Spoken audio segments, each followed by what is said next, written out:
Hello, welcome back guys on my channel. So today my video topic is the Wuthering's new character, which is the Luuk Kit, and this character is going to be released right after the Amoth banner ends, and by the time this video is released, Amoth banner is going to be end and also Luuk banner is going to be live on the game server. Now let's talk about what kind of kit he is providing and what kind of things he is going to be really benefited for your account in a meta perspective, and lastly, should you even pull for him or not, because this video is totally about the pre-analysis of the Luuk banner, because when he is going to be released, more of the people also have a chance to test him out and the outcome would be different from the pre-analysis on the post-analysis. So let's talk about what kind of things and what kind of element he has and what kind of weapons he uses. Let's talk about it. So first of all, Luuk has a full name, which is the Luuk Kit. I'm not going to pronounce him in this whole video Luuk Kit because this is a very much of a hard to do that. So I'm gonna use his name as a Luuk, which is a short name, or you can say the first name of his total character profile. So he's a 5-star Spectre character and he uses a Gauntlet character just like the Zani and other rest of the characters.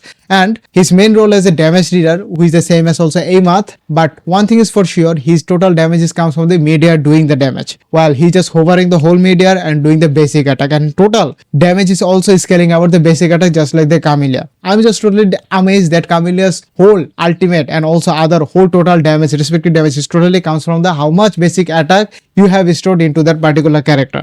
So Luuk is also playing the same role, just the element is different and also gender is different. And Luuk is not even the AoE types of focus, just like the Camellia is. So in that case, there is a kind of a bit of mixture of difference between them, but most of the character is also same as damage number when it comes to the actual practical uses. Now, core playstyle is that when he just goes into the meteor attack and also do the basic attacks, he just build up some kind of a resource which is called the Ichor Flow. When the Ichor Flow is totally filled up, he just goes into a Aureate Judge, and this Aureate Judge helps to do a more damage with the same things that you are already doing when you are just generating the Ichor Flow. Just a normal thing, no need to go for the hard types of complexity. That what kind of he does. What he does, just generate the Ichor Flow, and when the Ichor Flow is filled up, he just goes into the Aureate Judge, and when the Aureate Judge happens, he just deals the same amount of damage but in a higher number. That's it. Nothing is in a complex right now. So that's the main thing. And second thing is that when the Aureate Judge is totally done, he just uses ultimate, do the final damage and doing the same rotation again. Simple style, just like the Camellia, where Camellia use her rope, do the spinning attack when her also some kind of a Ichor Flows types of things are happening or finished, and she just use her ultimate and going to another character do the debuff for her on being off field. That's it.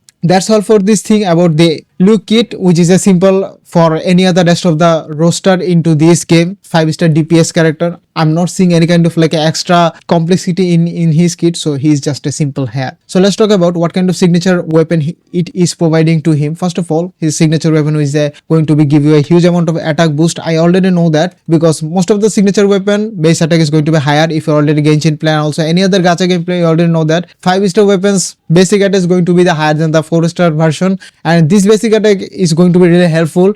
If you don't have the signature weapon, the other standard signature weapon can also be helpful because they are also better providing the basic attack from the 4-star version. Simple enough. And one thing is for sure, the second substat or second stat, which is going to be providing a 24% crit rate, which is going to help you to build your crit rate and crit damage balancing out much more faster and also easier. Another thing which is a substat, or you can say the passive of the signature weapon, which they are going to give you a 12% attack. Simple enough because every DPS character requires their attack to do a more damage.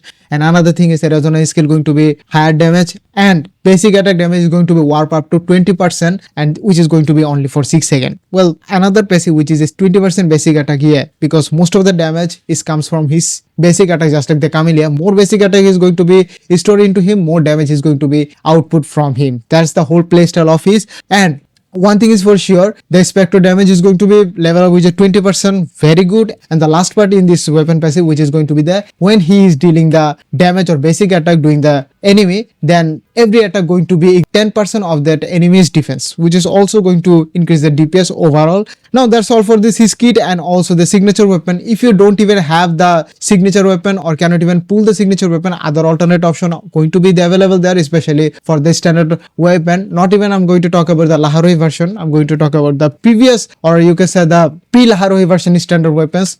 Those are going to be can be a good alternate option for the Luuk. Now final option, should you even pull for Luuk or not. And before talking anything further about this topic, let me give you a simple cautious is that this is totally pre-analysis, because after the game release, more player going to be test his playstyle and also test his to the different types of combat, different types of endgame, and they're going to give you actual result that is this character going to be really helpful for your account, or is this character can even sustain the current meta or not. So if you really want to pull a character for a meta setting and also think that is a character going to be really helpful for your account or not, then you have to wait for at least 1 week after the game release. Be patient, that's it. If you really don't want to break your account, that's the only thing that I can suggest. But in my opinion, I'm going to suggest you pull for him if you really like him as a male character or as a total of his playstyle. If you really think that anything totally from him really pique your interest, then I guess you should even pull for him. I have no other way. But if you really require a DPS character, there are other DPS character who is also going to be really perfect for you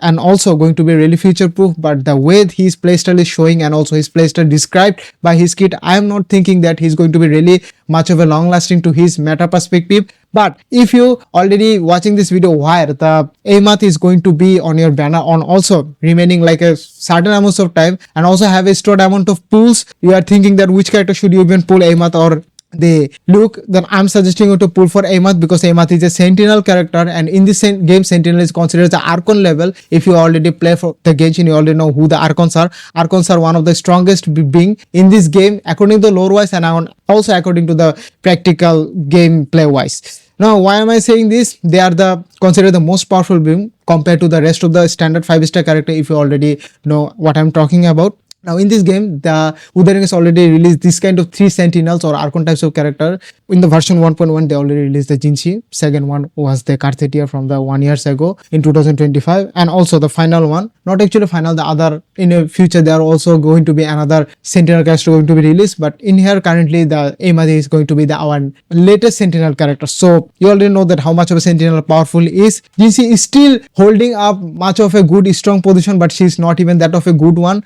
If you really invest her onto our sequence level like S3, S4, S5, then I guess she is still going to be powerful to this current meta. But if you are still using her in a S0, she has no place into this current meta. That's the thing that I'm trying to say here. So for the final verdict, pull for him if you really like his character. But if you really want to see that is it going to be really value for your account or not, then I'm suggesting you please don't pull for him. And always I'm suggesting you that pull for support character, because Amath, being an Amath or sentinel characters, then I don't think so she is also going to be really sustained for very long. And let me give you another cautious is that after 1 month later there are going to be a anniversary happening in the Wuthering West, and they are also going to be release a exclusive or not exclusive anniversary characters, and those anniversary characters are going to be powerful for that respective current banner and going to be much more future proof. I guess from this video you already get a grasp about what kind of things that I am trying to say, and already have made some kind of a pre-decision about this character pulling opinion. And if you have any kind of question regarding this topic and also my opinion about this character, please feel free to leave a comment in the comment section. So see you on the next video. Peace.